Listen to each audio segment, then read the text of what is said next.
Selamat siang, perkenalkan nama saya Atif Kaviar Putradi, jurusan Ilmu Komunikasi Universitas Bina Nusantara, Malang, dengan nomor induk mahasiswa 25020353335. Kali ini saya akan mempresentasikan artikel ilmiah saya yang berjudul Dampak Sifat Egosentrisme di Kehidupan Bermasyarakat.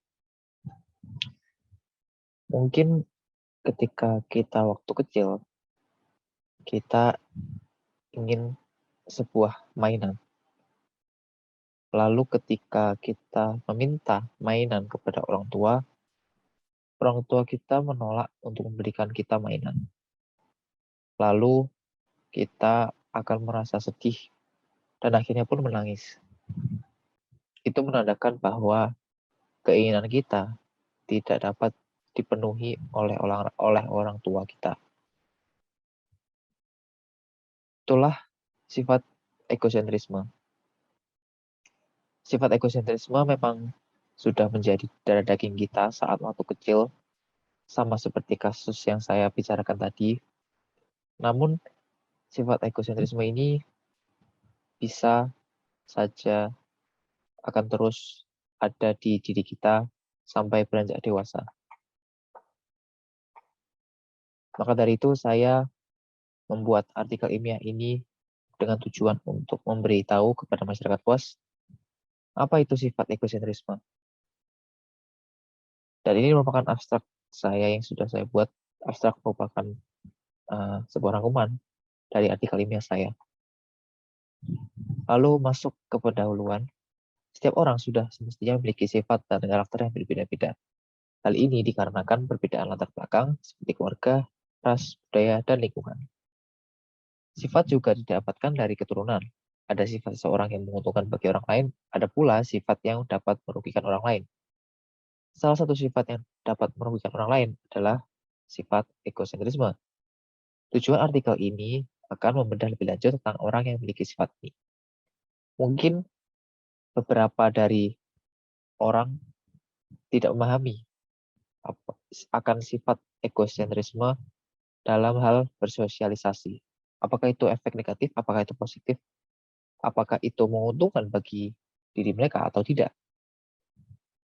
Lalu dalam pembahasan artikel ilmiah saya, egosentrisme merupakan ketidakmampuan seseorang dalam melihat perspektif orang lain sehingga orang tersebut hanya memikirkan kepentingan pribadi di atas apapun.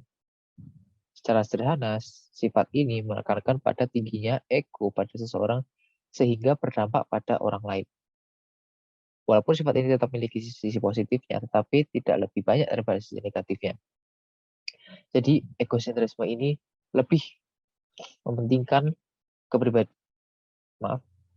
egosentrisme ini lebih mementingkan kepentingan pribadi, pendapat pribadi daripada orang lain.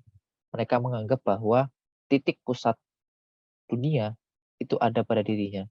Semua orang harus mengerti perasaan atau mengerti apa yang ia pikirkan. Itu adalah sifat dari egosentrisme. Lanjut, berbanding terbalik pada lingkungan masyarakat yang sudah seharusnya memiliki sifat kebersamaan. Seperti contoh kasus ketika kita sedang berbicara mengenai masalah kita kepada orang yang memiliki egosentrisme tinggi. Seharusnya yang kita ekspektasikan ketika berbicara masalah kita yaitu mendapatkan dukungan, simpati, ataupun sekedar teman mendengar.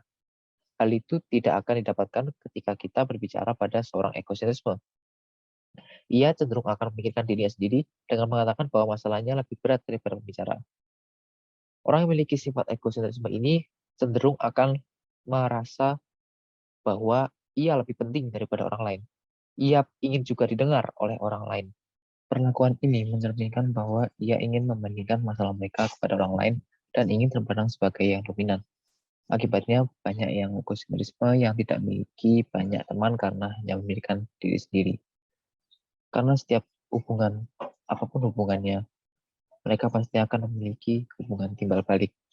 Namun orang yang memiliki sifat egosentrisme ini, mereka tidak merasa bahwa ia harus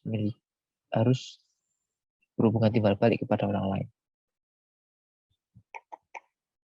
Lalu untuk penutupnya dapat disimpulkan bahwa sifat egosentrisme memiliki banyak dampak negatif di kehidupan sehari-hari.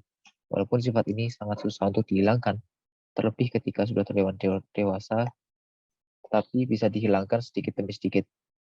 Salah satu cara berpikir untuk menghilangkan sifat ini adalah dengan memikirkan orang lain. Berpikir bahwa di dunia ini yang hidup tidak hanya kita saja, tapi ada orang lain. Kita hanya menjadi tokoh utama dalam diri sendiri, tapi tidak bagi orang lain. Dengan begitu, kita dapat memahami pemikiran orang lain seiring berjalannya waktu. Artikel ilmiah ini saya merefleksikan ada dua jurnal yang saya refleksikan untuk artikel ilmiah saya.